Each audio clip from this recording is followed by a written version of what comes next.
경영권 승계에 대해서 문제가 있었고 그다음에 문호조 경영에 대해서 하지 않겠다 이런 얘기를 했습니다. 하지만 저희들은 묻지 않을 수 없습니다. 경영권 승계에 대해서 왜 가장 핵심적인 문제인 삼성물산과 그리고 제일모직의 합병에 대해서는 얘기하지 않는지, 삼성바이오로직스 회계 부정과 관련해서는 왜 사과하지 않는지 묻지 않을 수 없습니다. 제가 그 역할을 충실히 수행할 때 삼성은 계속 삼성일 수 있습니다. 나 면피해주면 파기한 성심에서 집행유예로 풀어지면 다시 부회장직을 잘 해먹겠다. 이게 사과입니까?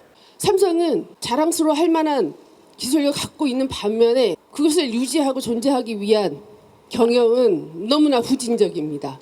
정부의 지원이 있지 않고서는 공권력이 동원이 되지 않고서는 온전하게 존재하기 어렵다는 것을 이 모든 사실에 확인이 됐습니다.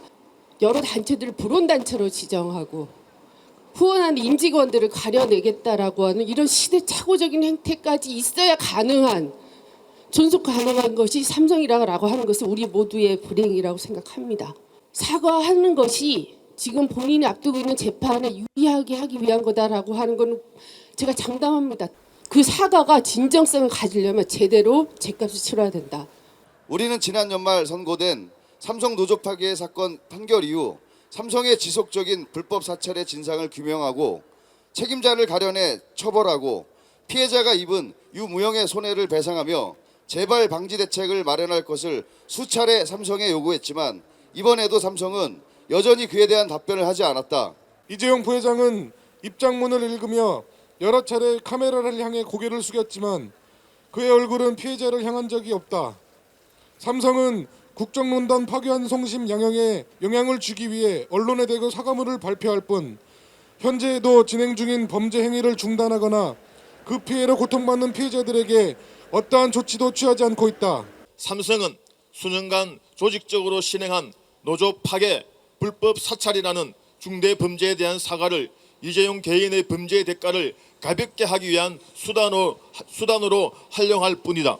우리 시민사회단체와 노동조합은 삼성의 반헌법적 범죄 전모가 모두 드러나고 명백한 재발 방지 대책이 마련될 때까지 함께 목소리 내며 싸울 것이다. 2022년 5월 12일 삼성의 불법 사찰에 대한 시민사회단체 공동대응.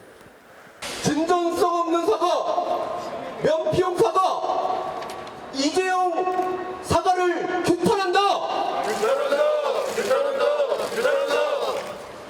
삼성의 불법 사찰 진상을 규명하라. 삼성의 불법 사찰 책임자를 처벌하라.